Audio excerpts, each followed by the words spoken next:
Shalom ubracha, dear friends. In a few days we will be celebrating Be'ezrat Hashem, Chag Purim. And there is something very interesting about the name of the Chag. As we know, all the Chagim that we have are called by a name or a word that represents the miracle of the time, that describes what type of Chag it is. It defines it by name. For example, Pesach, it's called Pesach. The Torah tells us, Asher Pasach al Batei Bnei Israel, because HaKadosh Baruch Hu passed over the houses of the Jews when he was bringing about Makat Bechorot to the Egyptians. Chag HaMatzot, it's Torah tells us also, Ki goshu miMitzrayim v'lo yachlu litmameh, they were driven out of Mitzrayim, and they could not delay, so they had to make matzot. So again, a miracle of the times, and that's the name of the Chag. Sukkot, ki b'Sukkot hoshavti et bnei Yisrael, I made the Jews dwell in Sukkot. So again, the miracle, the description of the miracle. Shavuot, Sheva Shavuot ispor lach, counting all the days till we reach Shavuot. Chanukah, Nahu beChaf, they were rested on the 25th of Kislev, and like this, every holiday, the name that it's given is the definition of what happened. And we want to proclaim the Nisim of HaKadosh Baruch Hu that brought about our celebration. Why are we celebrating? Because these things happen. When it comes to Purim, what's the reason why this Chag is called Purim? The Megillah tells us that Ki Haman ben Hamedata hipil pur, Haman ben Hamedata cast a lot, Lachen karu leyamim ha'ele Purim Hashem HaPur, and therefore they called the name of the Chag Purim in reference to the lot that Haman cast to establish the date in which he's going to destroy Am Yisrael. Now that's what we use as a name of a Chag, an act of our enemy that comes to destroy us. That's the name of the Chag. There's so many wonderful miracles that happened during this Chag, during the history of the brought about the Chag of Purim. How could it be that the name is exactly an action of the enemy trying to destroy us? This is very difficult to understand, and obviously the Chachamim in every generation have tried to give different explanations. Suggest the following. The concept of goral, of casting a lot, has to be defined.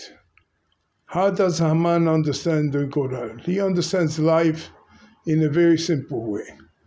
There is no God, and if you want to tell him that there is a God, God is sleeping, like the Chachamim say, that's so he said. He's not involved in what goes on in the world. And therefore, it's a free world. You do what you want. Haman decides he wants to destroy Am Yisrael. It's his right, so he thinks. And he doesn't make a goral for that. He doesn't cast a lot and say, okay, but let's see what comes out. Kill them or don't kill them. He doesn't do that. He makes his own decisions. That's what he wants to do. And since there is no God one way or another, he has all the right to do whatever he wants. He doesn't know when is a good time to do it. He makes a goral, he casts a lot, and it comes out whenever it comes out. So for him, it's very simple. There is no divine providence. There is no intervention from heaven. HaKadosh Baruch Hu doesn't run the world. It's all haphazard. There's no more convictions. There's nothing. It's just what you want. and make a goral, everything is anyway a random chance of what could happen. What's the reference that we Jews have as a goral? Where is the basis for understanding goral? The most important goral that we have in our Torah is the goral that Aaron HaKohen made on Yom Kippurim and following afterwards all the Kohanim. To make a goral, to bring the Korban to HaKadosh Baruch Hu, the Torah tells us that Natan Aaron Hashene Asirim Goralot, there were two male goats that were brought, and Aaron HaKohen made a goral for these two goats. Goral echad Hashem vegoral echad Azazel. One lot was cast for which animal will be the holy animal that will be brought to the Mizbeach on the day of Yom Kippur, the great avodah of the day of Yom Kippur, and which other goat will go Azazel, go to a mountain where he will be pushed down the hill and disintegrate. And this is a reference of Goral. When we see this, we have to wonder what's happening. There is a Korban going for HaKadosh Baruch Hu, and there is a goat going to the Satan, and the Torah requests of us that we bring goats that are of equal importance, and we make a goral. One would think that if there is a place where it's deserving a list of criteria required to make the goral of Yom Kippur, that's where it should be. If we spend so much time looking at the netrog and the lulav, and that every detail should be perfect, wouldn't you think that the Korban of Yom Kippur should be also something that we have to be particular about? And we would have thought that there would be, rightfully so, a volume of Shulchan Aruch speaking about the requirements of the Korban for Yom Kippur. Yet, we don't have that. We have a Korban. Chance. They're both the same. They both have to be equal in every way. One goes for Hashem, and one goes to Azazel. Why is that? Because the essence of Yom Kippur is that HaKadosh Baruch Hu wants to show His love to us and has a strong will to do chesed with us. There is no logic to Yom Kippur. A person sins, the whole concept of teshuvah doesn't make sense. But HaKadosh Baruch Hu says, I accept. Even though last year also you did teshuvah, and you come back again with the same problem, and I still accept. HaKadosh Baruch Hu loves us and cares for us in a way that there is no logic to it. And that's what the Goralot of Yom Kippur are. There is no logic why they should be equal, they should be the same, and not have to make a big deal about the special Korban. But that's Yom Kippur. And that's our point of reference to Goral, to casting a lot. For a man, life is a flip of a coin. Whatever happens, happens. For us, we understand that the Goral means that HaKadosh Baruch Hu loves us, and whatever His will is logical to Him, even though it's not logical to us.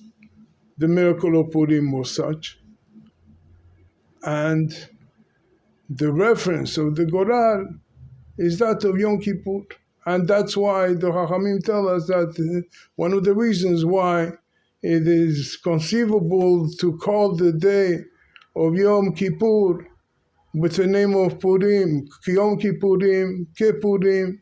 It's a day like Purim because they both carry the same message. The message is there is no logic to the relationship of HaKadosh Baruch Hu. It's plain love that HaKadosh Baruch Hu has for His children.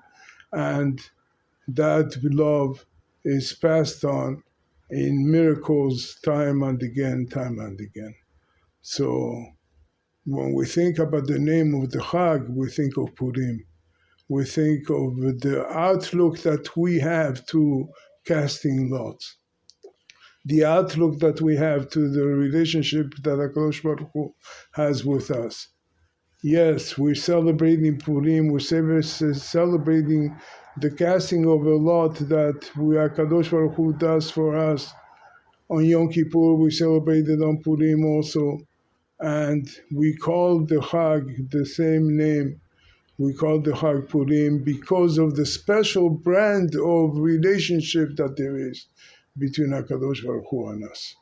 And therefore, when we celebrate this Purim, we want to celebrate that event that shows the relationship of HaKadosh Baruch Hu with us. It is a Chag that brings about a special relationship that is there at all times through the Galuyot until the end of times. HaKadosh Baruch Hu will love us, and there won't be a need for explanations. There won't be a need for understanding. It's plain love of a father to a child, and we're the privileged ones to have been chosen to be the recipient of that love.